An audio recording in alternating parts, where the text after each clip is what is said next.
In this auspicious occasion, we discuss the birthday of Imam al-Thani Ashar, the 12th Imam of Ahlul Bayt salawatullahi wa salamuhu alayhi. When we talk about Imam al-Mehdi, ajalallahu ta'ala farajahu al-sharif, we don't talk about a person.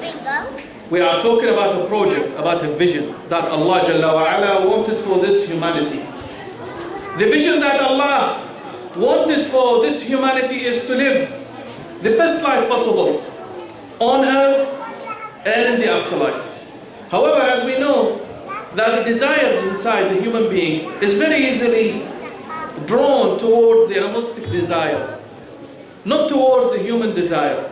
As Allah, when I say human desire, al-insan al-kamil, where the mind in control of the body. In the next few days, we will have the month of Ramadan. The month of Ramadan, brothers and sisters, is the most important and significant occasion that you can purify yourself in. I'm not talking about fasting in here. I'm talking that you have 11 months of a body that listens to itself and a mind that listens to your body. But within that month, your body will listen to your mind. When your body in need of food and your mind tells your body, stop. It is the month of Ramadan, it is the month of reflection, it is the month where you need to stop eating. This is subjecting the body and the desires to your mind. And this is very important. And this is what Imam al-Mehdi wants from us. During the big occultation, we need to observe how can we build ourselves in order to reach the point where as a human being succeeded in bringing the teachings of Ahlul Bayt to the people. At the moment we're bringing the teachings of Ahlul Bayt to us, to our own people, but not to the outsiders. Correct? Correct me if I'm wrong. At the moment, all what we are doing, we are teaching ourselves about the teachings of Ahlul Bayt. We are not at that stage where we go outside in dignity, in very confidence or self-confidence, to reflect and to tell the outside world what Ahlul Bayt teachings are. The problem is, some of our young people have a problem with self-confidence. When they go to school, they don't want to talk about religion. When they go outside, they don't want to talk about religion. And when you challenge them a little bit, they are very shallow in their mind and in their teachings or their understanding of religion. These are the days that for you, you need to reflect, you need to read a little bit about it. You need to ask the elderly people about Ahlul Bayt. You need to ask about Imam al-Mehdi, who he is, and how is he going to come.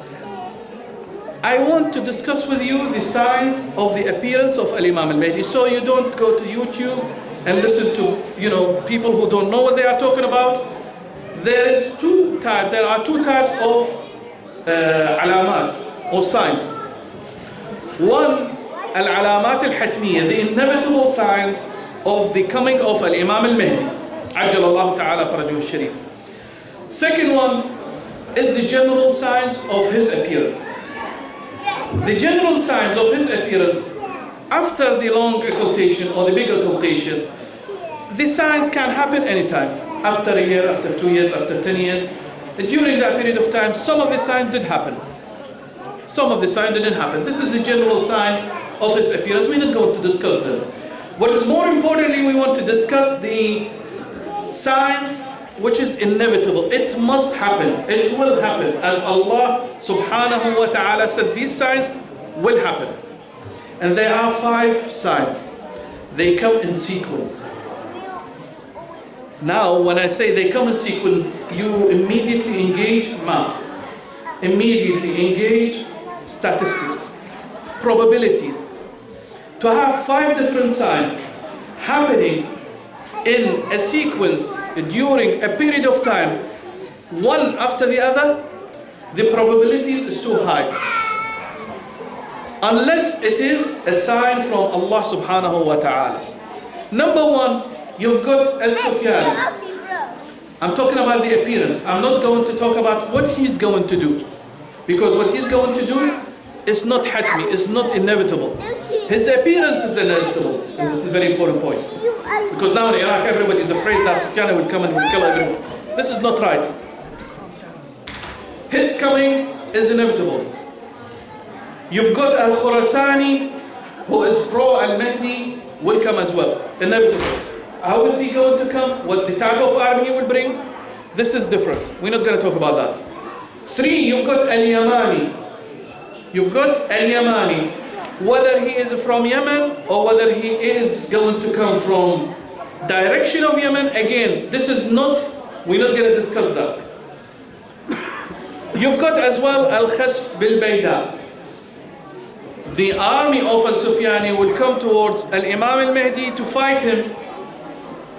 And in this area between Mecca and that area, there will be a kind of earthquake where majority of them, if not most of them or all of them, will die. It's a significant something that will happen. You've got some other signs in other books. For example, As-Sayha. During the month of Ramadan, there will be a call that everybody will hear. Different languages, different ways, everybody will hear that Sayha. What the Sayha is about? The Sayha will talk about Al-Imam al-Mahdi, and the right is within the Ahlul Bayt, and this is the Mahdi, and he will appear. This is a Sayha. It's basically a significant supernatural event that you cannot disguise. Some people, they will say, we are afraid. And I've heard this. Some people say, we are afraid that maybe these signs, when they will happen, we will not hear about. Make sure, rest assured, Allah will make it so clear. There is no ambiguity about these signs whatsoever. The Sufyani, the Khurasani, the Yamani, all of them will happen at the same time. The sequence is impossible. And you will know about it. Allah will make sure you know. This is His project. Remember, this is the end of time. Allah want to make this project work. So when He will make it work, He will make sure everyone will know that this is the inevitable. That's it. Everybody will know about it. These are the signs of Hatmi. So these are the signs that's inevitable. It will happen. Now, the problem is some people mix up these signs, and some people, they will say, what's happening in Syria, be careful. What's happening in Syria is As-Sufyani or not As-Sufyani. The brothers and sisters, listen carefully. Ahlul Bayt forbids us from saying this is the time of the Mahdi's appearance. It's wrong. كذب الوقاتون. Whoever sets the time where the Mahdi will come, they are liars. Very straightforward. So when you see someone on YouTube saying that, let's discuss this. They bring calculations, they bring statistics, whatever, well, Mahdi will come 2024, 2026, 2028. Immediately shut down this, because this is lying to Ahlul Bayt. Instead, spend some time understanding who is Al-Mahdi, what he wants from you, and how you can help in the movement of Al-Imam Al-Mahdi Ajjalallahu Ta'ala Farajahu Al-Sharif. The signs are there. The signs, I can tell you, the signs are there. But whether this is the year or next year is the year, it depends on us, believe it or not. It depends on us. Once Al-Imam realizes that we are ready to take on the responsibility of ruling this world with justice, with fairness, then Al-Imam will come. This is something very important we need to discuss between ourselves. And I will give you one activity, inshallah, for the young people in here. You've got between now and the month of Ramadan. Between now and the month of Ramadan, do some halaqat, we call them halaqat, some study circles. Understand who is Al-Imam Al-Mahdi and what are the signs of his coming. You've seen in COVID, planes stopped working, trains stop, everything stopped working. So when the Imam will come, are you sure you can reach there? Because we need to be in Mecca, by the way. We're not going to go to Iraq. Our location is Mecca. This is where he wants us to be there. And from Mecca, we will start. But can you reach that area? And if you reach that area, are you, from knowledge-wise, are you adequate? Do you know how to pray properly? Do you know how to fast properly? Do you know how to do your wudu properly? So, my suggestion is to hold these study circles. These study circles for the young people. If you are 25, 28, bring younger than you. Every one of you sit with 5 and talk about Al-Mehdi. Let's make it the days where you revive the heart. We've seen a lot of sadness in the past 1 year. A lot of sadness. Some good people, honorable people, people that may be, we will see like them again, in this life. They passed away. Our hearts are sad. But I think when we sit down and talk about Imam al-Mehdi Ajjalallahu Ta'ala Farajuh Sharif, we will revive it again, because we've got a bigger project to worry about. A bigger coming. The future of humanity depends on us. So what you say, convert these 15 days, 15 coming days, to the month of Ramadan, the days of reflection, the days of purification, the days of coming back to your roots, who you are, and what you meant to be, and what you meant to do.